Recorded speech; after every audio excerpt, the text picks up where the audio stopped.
Hello viewers, আসসালামু আলাইকুম। Welcome to another video. Viewers, আশা করি সবাই ভালো আছেন। মেইনলি আজকে কথা বলবো Oppo A95 ফোনটি নিয়ে। ফোনটা আর কিছুদিন পরে বাংলাদেশের বাজারে অফিসিয়ালি লঞ্চ হবে। সো চলুন জেনে আসা যাক ফোনটাতে কী কী স্পেসিফিকেশন থাকবে এবং প্রাইস অনুযায়ী ফোনটা কি আসলে আপনাদের কেনা উচিত কিনা। ফোনের সব থেকে হাইলাইটেড বিষয় হচ্ছে ফোনে থাকছে 5000 mAh ব্যাটারি ব্যাকআপ, ক্যামেরা সেকশনে থাকছে 48 মেগাপিক্সেলের ক্যামেরা সেন্সর এবং ডিসপ্লে সেকশনে একটি অ্যামোলেড ডিসপ্লে আপনারা পাবেন। তো এর প্রসেসরটা নিয়ে একটু পরে বিস্তারিত আলোচনা করব যে প্রসেসর সেকশনে আসলেই কি থাকছে। সো পুরো ভিডিওটি শেষ পর্যন্ত দেখুন। পুরো ভিডিও জুড়ে আমি মাইন থাকছি আপনাদের সাথে অ্যান্ড আপনারা দেখছেন tech talk with mine. Video শুরু হওয়ার আগে যারা এখন আমাদের চ্যানেলটি সাবস্ক্রাইব করেননি তারা এখনই সাবস্ক্রাইব করে পাশে থাকা বেল আইকনটি প্রেস করে দিন।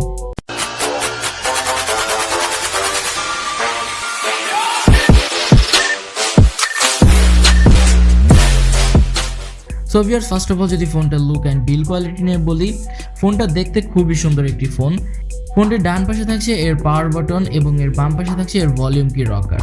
ফোনটার পেছনে ক্যামেরা মডিউমটা থাকছে যেটা বেশ সুন্দর দেখাচ্ছে। ট্রিপল ক্যামেরা সেটআপের একটি ক্যামেরা মডিউম থাকছে। ফ্রন্টে আসলে ফুল ভিউ একটি ডিসপ্লে পেয়ে যাবেন এবং উপরে পাঞ্চলের মাধ্যমে একটি সেলফি ক্যামেরা বসানো রয়েছে। নিচে আসলে পেয়ে যাবেন 3.5mm headphone Jack, USB Type-C charging port এবং স্পিকার হুইল। তো ভিউয়ার্স, এই ছিল এই ফোনটির ফুল বিল্ড কোয়ালিটি অ্যান্ড লুক। তো আপনার কাছে লুক অ্যান্ড বিল্ড কোয়ালিটিটা কেমন লেগেছে তা অবশ্যই কমেন্ট সেকশনে জানিয়ে দিবেন। ডিসপ্লে সেকশনে থাকছে 6.4 ইঞ্চের ফুল HD+ রেজলিউশনের একটি অ্যামোলেড ডিসপ্লে, যেটাতে সব থেকে আশ্চর্যজনক বিষয় হচ্ছে যে 60 হার্জের নর্মাল রিফ্রেশ রেট থাকছে। কমপক্ষে হলেও এখানে একটি 90 হার্জের রিফ্রেশ রেট দেওয়া উচিত ছিল আমার যেটা মনে হচ্ছে, বাট তারা এখানে নর্মাল 60 হার্জের রিফ্রেশ রেট দিয়েছে, যেটা একদমই কাম্য নয় অ্যান্ড এই বাজেট অনুযায়ী তো একদমই এটা মানায় না। ফোনটির পিক ব্রাইটনেস হচ্ছে 800 নিটস, সো আউটডোরে কিছুটা স্ট্রাগল হয়তো করতে পারেন। ফোনটির পারফরমেন্স সেকশনে থাকছে Android 11 এবং ব্যাক হ্যান্ডে থাকছে তাদের নিজস্ব ColorOS 11.1।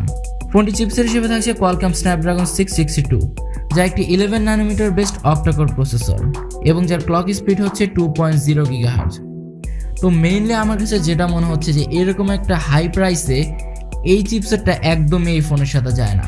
বেসিক্যালি কমপক্ষে একটি 720G তো অবশ্যই দরকার ছিল। তো গেমিংয়ের ক্ষেত্রে হয়তো আপনারা হাই রেজলিউশনে গেমিংয়ের ক্ষেত্রে কিছুটা স্ট্রাগল করবেন, ল্যাগ কিংবা ফ্রেম ড্রপের কিছুটা সম্মুখীন হবেন। সো পারফরমেন্স সেকশনে ফোনটি আমাকে খুবই হতাশ করেছে। এর জিপিইউ হিসেবে থাকছে Adreno 610, ফোনে থাকছে একটি ডেডিকেটেড SD কার্ড স্লট। ফোনের মোট একটি ভ্যারিয়েন্টটি লঞ্চ হয়েছে, সেটি হচ্ছে 8GB র্যাম 128GB রোম।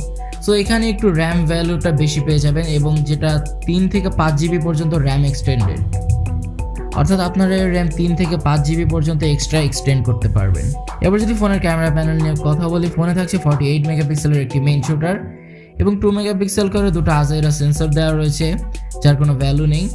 যাই হোক, 48 মেগাপিক্সেলের যে ক্যামেরা সেন্সরটা দেওয়া রয়েছে সেটাতে আপনারা মোটামুটি মানের ছবি তুলতে পারবেন। বাট আমার কাছে ক্যামেরা প্যানেলে কমপক্ষে একটি আলট্রা ওয়াইড ক্যামেরাটা দরকার ছিল, যেটা খুবই মিস করেছি আমি। ফোন দিয়ে আপনারা 1080p 30fps রেকর্ড করতে পারবেন। এখানেও কমপক্ষে 4K রেজলিউশন আশা করেছিলাম। সেলফি ক্যামেরা হিসেবে থাকছে 16 মেগাপিক্সেলের একটি শুটার, যেটা দিয়ে আপনারা 1080p 30fps রেকর্ড করতে পারবেন। ফোনে অ্যামোলেড ডিসপ্লে হতে থাকছে ইন ডিসপ্লে ফিঙ্গারপ্রিন্ট সেন্সর, যার পারফরমেন্স মোটামুটি ফাস্ট অ্যান্ড অ্যাকুরেটই পেয়ে যাবেন।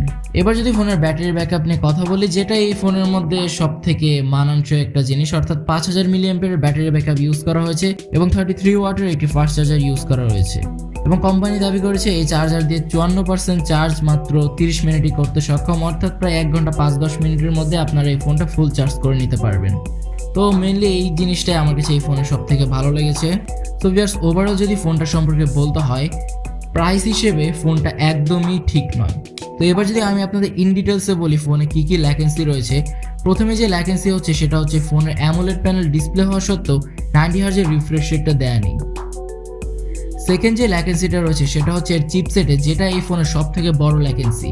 চিপসেটে মাত্র Qualcomm Snapdragon 662 একটি চিপসেট দেওয়া রয়েছে, যেটা আমার কাছে একদমই ভালো লাগেনি। এবং থার্ড যে ল্যাকেন্সিটা আমার কাছে মনে হয়েছে সেটা হচ্ছে ক্যামেরা প্যানেলে কমপক্ষে একটি আলট্রা ওয়াইড ক্যামেরা অবশ্যই দরকার ছিল, যার বদলে তারা দুটো আজাইরা সেন্সর দিয়ে দিয়েছে, যেটা নো ইউজ। এই ফোনের সব থেকে ভালো যে বিষয়টা হচ্ছে সেটা হচ্ছে এই ফোনে আপনারা একটি 5000 mAh ব্যাটারি পেয়ে যাবেন এবং 33 ওয়াটের ফাস্ট চার্জার পেয়ে যাবেন। অ্যান্ড আরেকটা ভালো বিষয়, ফোনে অ্যামোলেড প্যানেল ডিসপ্লে দেওয়া রয়েছে এবং আরেকটি বিষয় হচ্ছে সেটি হচ্ছে এই ফোনটা দেখতে বেশ সুন্দর। তো আমার কাছে মনে হচ্ছে না যে 22,990 টাকা অর্থাৎ প্রায় 23,000 টাকা দিয়ে কেউ শুধুমাত্র এই সকল কারণে একটি ফোন কিনবে। তো ভিউয়ার্স, এবার ডিসিশন হচ্ছে আপনাদেরকে, আপনারা এত দাম দিয়ে এরকম একটা ফোন কিনবেন। বেসিক্যালি আমার কাছে যেটা মনে হচ্ছে যে আপনাদের 23,000 টাকার মধ্যে এই ফোনটা কোয়েট করা দেওয়া উচিত, অর্থাৎ এই ফোন না কেনাটাই বেটার। অ্যান্ড এই ফোনের প্রাইস তো বললাম, এই ফোনের প্রাইস হচ্ছে 22,990 টাকা, কিংবা এর আশেপাশে কিছু হতে পারে, অর্থাৎ 23,000 কিংবা 22,500 এরকম একটা প্রাইসই এটা পেয়ে যাবেন। অ্যান্ড ফোনটার লঞ্চিং ডেট নিয়ে যদি বলতে হয়, কিছুদিন পরে অর্থাৎ এই মাসের মধ্যেই ফোনটা অফিসিয়ালি বাংলাদেশের বাজারে চলে আসবে।